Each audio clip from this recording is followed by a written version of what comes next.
Hello students, welcome to AV science classes. Last class में हमने Malvaceae family पढ़ी थी। आज हम पढ़ेंगे Leguminosae family. Leguminosae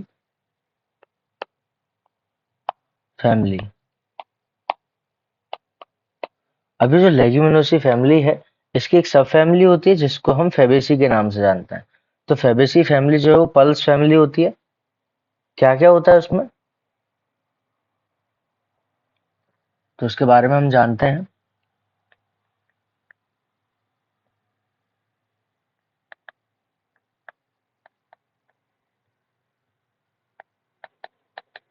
Fabaceae family, जो ये फेबेसी फैमिली है, ये फेबेसी फैमिली को पल्स फैमिली बोलते हैं। अगर इसके डिस्ट्रीब्यूशन की बात करें तो ऑल ओवर द वर्ल्ड इसका डिस्ट्रीब्यूशन होता है। डिस्ट्रीब्यूशन कहाँ होगा? All over the world.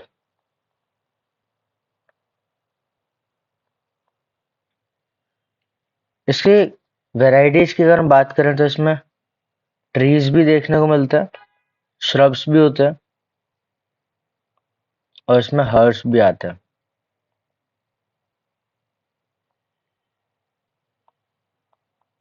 तो ट्रीज, हर्ब्स, श्रब्स इसमें देखने को मिल जाते हैं। अब इसके करेक्टरिस्टिक्स की बात करते हैं तो इसमें क्या क्या मिलेगा। सबसे पहले तो इसमें नाइट्रोजन फिक्सेशन के लिए रूट नोड्यूल्स मिलते हैं। तो ये जो दिखाई दे रहे हैं, ये रूट नोड्यूल्स हैं। ये जो है, ये रूट नोड्यूल्स हैं। मतलब ये टैप रूट सिस्टम है जनरली। पहले तो इसमें टैप रूट सिस्टम होता है। ये टैप रूट सिस्टम है। टैपरूट सिस्टम में रूट नोड्यूल्स बनते हैं। ये जो दिख रहे हैं, ये नोड्यूल्स हैं। नोड्यूल मतलब गांठ को बोलते हैं। अब इस नोड्यूल का, नोड्यूल एक्चुअल में होता क्या है, तो ये जो स्ट्रक्चर दिख रही है, ये एक्चुअल में नोड्यूल है। ये जो स्ट्रक्चर है, जो व्यू है, ये नोड्यूल है। अगर इसका माइक्रोस्कोपिक व्यू देखते हैं तो कुछ इस प्रकार से नोड्यूल दिखाई देता है। इसमें जो पिंक कलर दिख रहा है, ये पिंक कलर होता है लेग हीमोग्लोबिन की वजह से। Leg haemoglobin. और ये जो रूट नोड्यूल्स है, ये नाइट्रोजन फिक्सेशन में काम आते हैं। इसका रोल होता है नाइट्रोजन फिक्सेशन। नाइट्रोजन फिक्सेशन के लिए इसमें बैक्टीरिया होता है, जो कि बैक्टीरिया का नाम होता है राइजोबियम लेग्यूमिनोसेरम। राइजोबियम लेग्यूमिनोसेरम, ये बैक्टीरिया का नाम है, जो कि नाइट्रोजन फिक्सिंग बैक्टीरिया है, N2 फिक्सेशन करता है। इस रूट नोड्यूल में ये प्रेजेंट होता है। अभी ये जनरली एरोबिक होता है, लेकिन इस कंडीशन में ये एनारोबिक। जब भी नाइट्रोजन फिक्सेशन करना होता है तो इसको ऑक्सीजन रहित या ऑक्सीजन वाला प्लेस से बचना होगा। मतलब ऑक्सीजन जहाँ है वहां पे नाइट्रोजन फिक्सेशन नहीं कर सकता। तो वहां पे नाइट्रोजन जहाँ पे फिक्स होने वाला है, जहाँ पे रूट नोड्यूल में नाइट्रोजन फिक्स होने वाला है, तो उस जगह पे ऑक्सीजन ना आ जाए। तो ये स्कैवेंजर की तरह से काम करता है। यहाँ पे लैग हीमोग्लोबिन, लेग हीमोग्लोबिन किसकी तरह काम करता है? स्कैवेंजर की तरह से। किसके लिए? ऑक्सीजन के लिए। तो ऑक्सीजन को दूर रखता है यहाँ से। अब यही जो रूट नोड्यूल्स होते हैं, इन्हीं की उपस्थिति की वजह से वहां पे नाइट्रोजन फिक्सेशन होता है। और इसीलिए जो दाल वाली फैमिली होती है, जो पल्सेस होती हैं, दाल होती हैं, उसमें नाइट्रोजन की मात्रा ज्यादा रहती है, जिस वजह से प्रोटीन रिच कंपोनेंट उसमें देखने को मिलता है। इसीलिए दाल को प्रो, दाल को प्रोटीन रिच फूड माना जाता है, क्योंकि उसमें नाइट्रोजन भरपूर मात्रा में प्रेजेंट होता है। अब और क्या होगा इसमें? अगर इसके स्टेम की बात करें तो स्टेम इसका क्लाइंबर टाइप का होता है। ये जो स्टेम है इसका, वो इरेक्ट है। एक तो स्ट्रेट जा रहा है, सीधा है, और साथ में क्लाइंबर टाइप का है, मतलब कि ऊपर जाएगा। अब कैसे क्लाइंबर टाइप का है, तो यहाँ पे हम देखते हैं कुछ स्ट्रक्चर जैसे ये हमें टेंड्रिल्स दिखाई दे रहे हैं। ये क्या है? टेंड्रिल्स हैं। और टेंड्रिल्स की मदद से जो क्रीपर होती है, जो बेल होती है, वो ऊपर क्लाइंब करती है। इसीलिए इसको क्लाइंबर टाइप का बोलते हैं। और क्योंकि हमें इरेक्ट दिखाई दे रहा है, तो इसका जो स्टेम का टाइप हो जाएगा, स्टेम किस टाइप का होगा? इरेक्ट और क्लाइंबर टाइप का। तो इसका स्टेम की वैरायटी हो गई। अगर हम इसके पत्तों की बात करें तो इसके पत्ते कैसे होते हैं, स्टिपुलेटेड लीफ होती है। स्टिपुलेटेड लीफ कैसी होगी, जैसे यहाँ पे ये देखते हैं हम, ये एक लीफ जा रही है यहाँ से, और ये उसके बेस से एक छोटी सी लीफ निकली हुई है, इसको स्टिप्यूल बोलते हैं। तो इसको स्टिपुलेटेड लीफ बोलते हैं। स्टिपुलेटेड लीफ हमने देखा।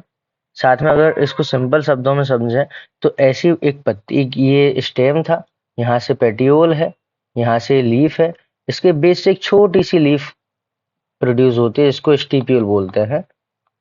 और जिसमें ये स्टिप्यूल होती है उस लीफ को हम स्टिपुलेटेड लीफ बोल देते हैं।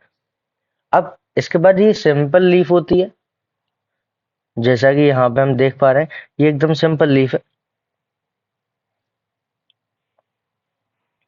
सिंपल लीफ है, साथ में इसमें रेटिकुलेट वेनेशन देखने को मिल रहा है। ये पूरा रेटिकुलेट वेनेशन है। सिंपल लीफ है, रेटिकुलेट वेनेशन है, इसमें पल्विनस देखने को मिलता है, जैसा कि अभी अभी हमने देखा था।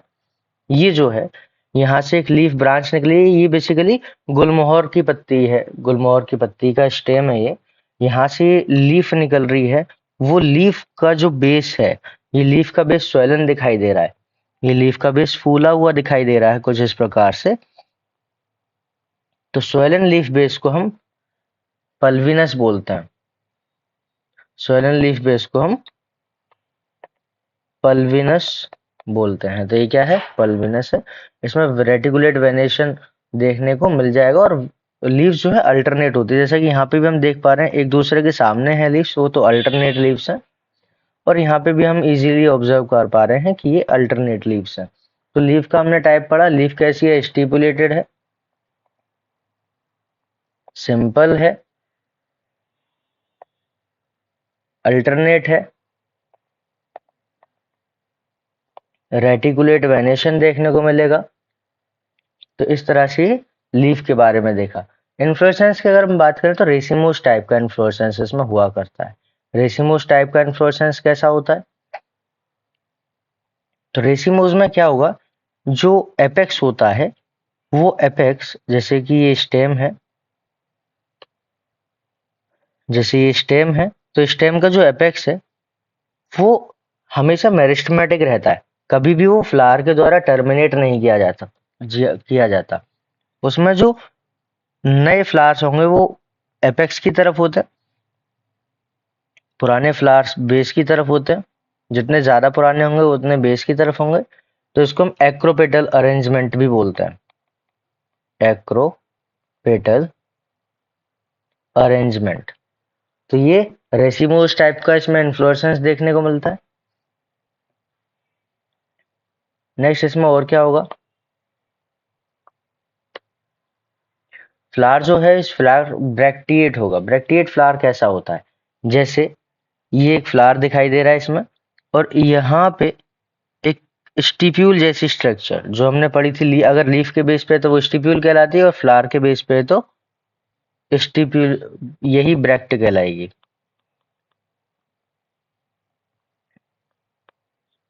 तो अगर ये ब्रैक्ट प्रेजेंट है तो ये फ्लावर कैसा हो गया, ब्रैक्टिएट फ्लावर हो जाएगा। तो ये ब्रैक्टिएट फ्लावर हो जाएगा।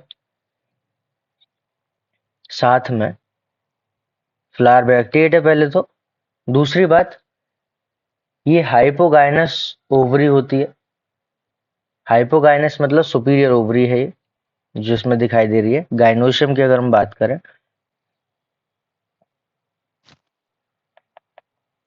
हाइपोगाइनस मतलब सुपीरियर ओवरी है।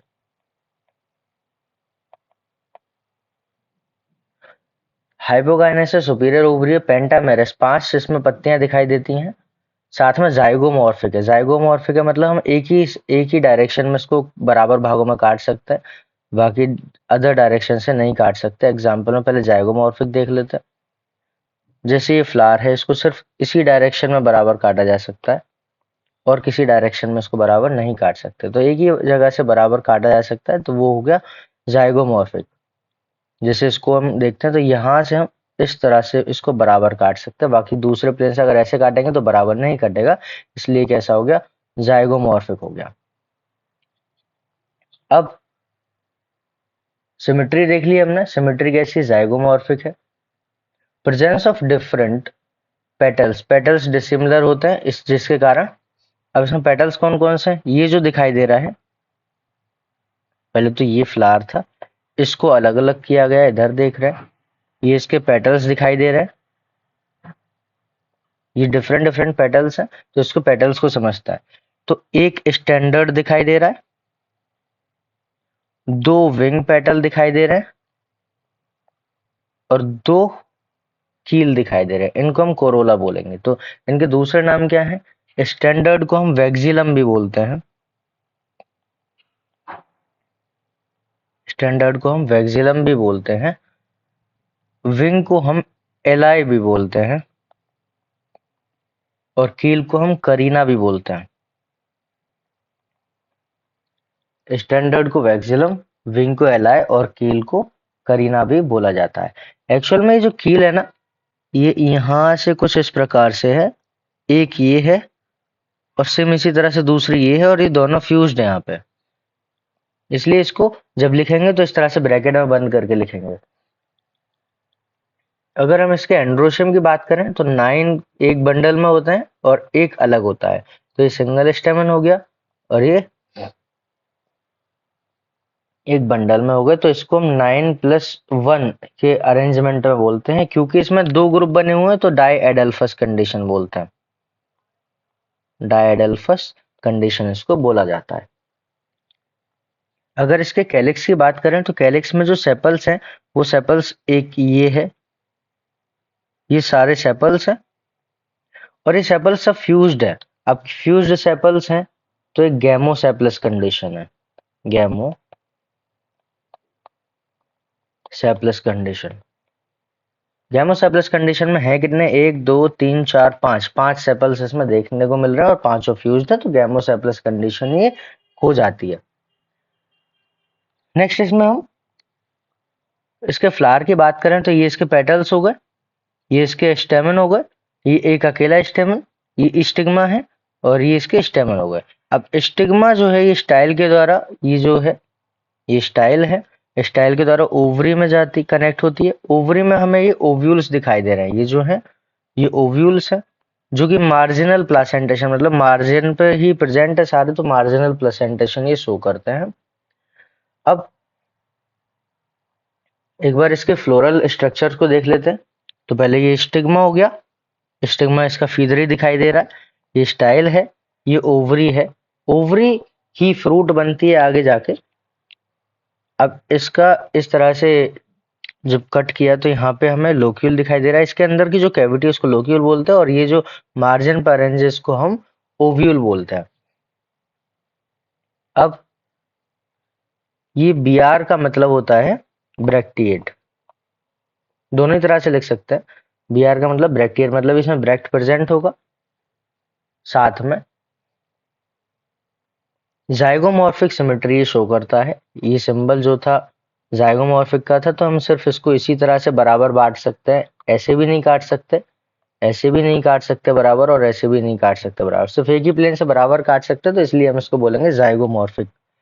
अब ये जाइगोमॉर्फिक हो गया। अगर हम इसमें रिप्रोडक्टिव स्ट्रक्चर्स देखें तो इसमें मेल और फीमेल दोनों होते हैं।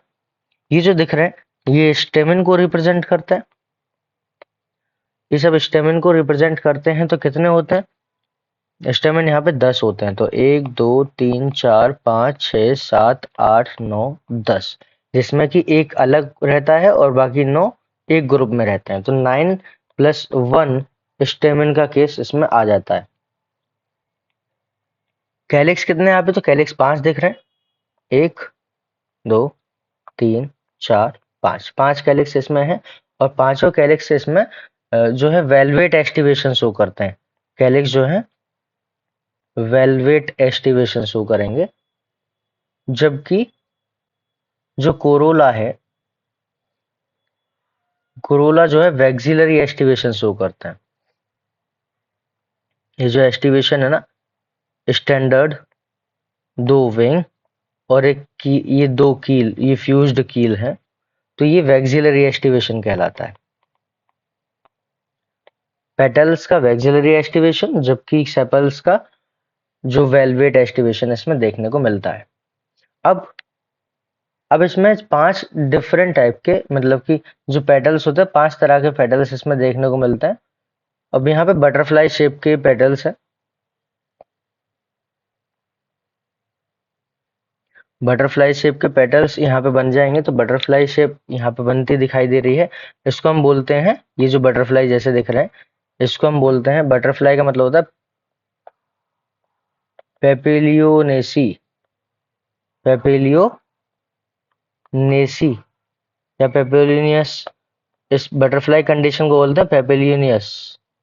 बटरफ्लाई कंडीशन जो है ये कहलाती है पेपिलियोनस, और इसीलिए इस फैमिली को हम पेपिलियोनेसी भी बोलते हैं। तो फिर से एक बार बता दूं कि बटरफ्लाई वाली जो कंडीशन है इसको बोलते हैं पे पेपिलियोनेसी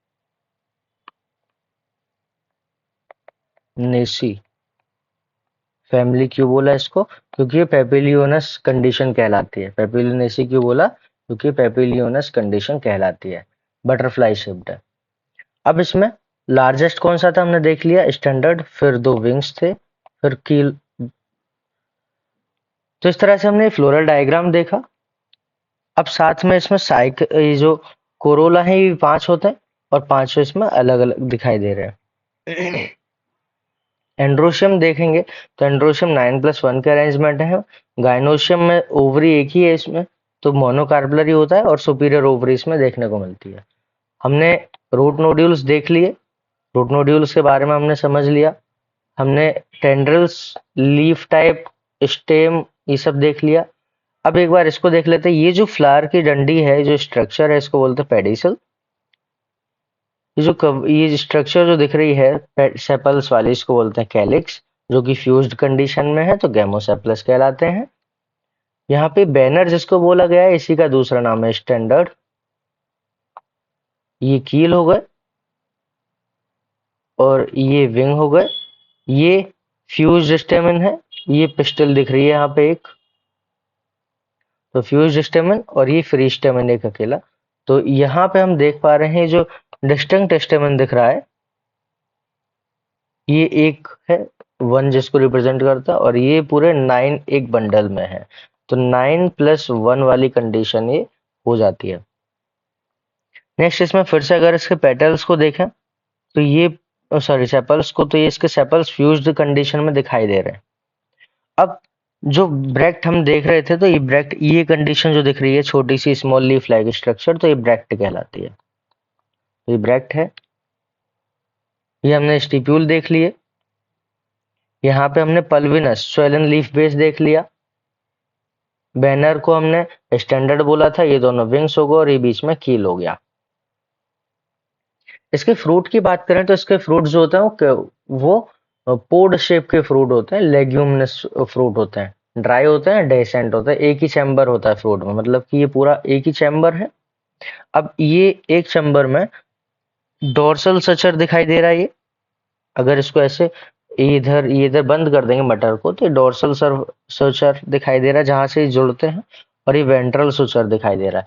तो ये मार्जिन पे अल्टरनेट होते हैं, एक इधर, फिर एक इधर, फिर एक इधर, फिर एक इधर, फिर एक इधर, फिर एक इधर, इस तरह से अल्टरनेट होता है। और ये इसका प्लेसेंटा है। ये जो प्लेसेंटेशन है इसका, ये मार्जिनल प्लेसेंटेशन देखने को मिलता है, क्योंकि मार्जिन है, मार्जिन पे प्रेजेंट है, तो सारे मार्जिनल प्लेसेंटेशन शो करते हैं। अच्छा, अब ये जो इसमें स्ट्रक्चर बनती है ना, जहाँ पे जैसे इस जगह पे सीड है, यहाँ सीड है, तो जहाँ पे सीड है वो स्ट्रक्चर ऊँटी जैसी हो जाती है। तो यहाँ सीड था, तो ये स्ट्रक्चर मोटी सी हो गई। जहाँ सीड नहीं है वो स्ट्रक्चर कुछ कॉन्स्ट्रिक्टेड हो गई। तो इस तरह की वेवी स्ट्रक्चर जो बनेगी, उसको, उस टाइप के फ्रूट को हम बोलते हैं लोमेंटम। जो वेवी टाइप की स्ट्रक्चर बनती है उसको हम बोलते हैं लोमेंटम। क्योंकि ये डाइकोटिलीडन प्लांट हैं सारे, तो डाइकोटिलीडन प्लांट हैं, तो ये नॉन एंडोस्पर्मिक होता है सीड इसके, नॉन एंडोस्पर्मिक सीड। तो नॉन एंडोस्पर्मिक सीड इसमें देखने को मिलेंगे। फ्लोरल फॉर्मूला हमने समझ लिया, फ्लोरल डायग्राम हमने समझ लिया। अब इसके बाद इसमें एग्जाम्पल कौन से होंगे, तो इसमें एग्जाम्पल गुलमोहर आ गया, गुलमोहर के बाद ये इमली, इमली का पेड़ आ गया। साथ में मटर, दाल की फैमिली है तो सारी दालें आ जाएंगी इसमें। तो इस तरह से मूंग, मसूर, चना, उड़द, अरहर, ये सोयाबीन हो गया, मूंगफली भी इसी में आती है। और पल्सेस में ढैंचा एक होता है, वो भी एक ढैंचा होता है, वो भी इसमें ही आता है। दूसरा बरसिम, ये सब फोडर हो गए। फोडर मतलब जो जिससे चारा बनता है गाय भैंस के लिए, तो ढैंचा और बरसिम आ गए उसमें। फाइबर की बात करें तो इसमें सन हेम्प आ जाता है। फाइबर की बात करें तो सन हेम्प आ जाता है। अगर लकड़ी की बात करें, टिम्बर कहाँ से मिलेगी, तो शीशम। शीशम जो होता है वो भी लेग्यूमिनेसी, शीशम जो है वो भी लेग्यूमिनेसी फैमिली का ही है। गुलमोहर भी लेग्यूमिनेसी फैमिली का ही है। मतलब जैसे अब जिसमें भी कुछ इस प्रकार के लोमेंटम टाइप की फली और पोड, इस तरह की स्ट्रक्चर देखने को मिल जाएगी, वो सब लेग्यूमिनेसी फैमिली में होते हैं। तो इस तरह से ये लेग्यूमिनेसी फैमिली कंप्लीट हुई। Thank you.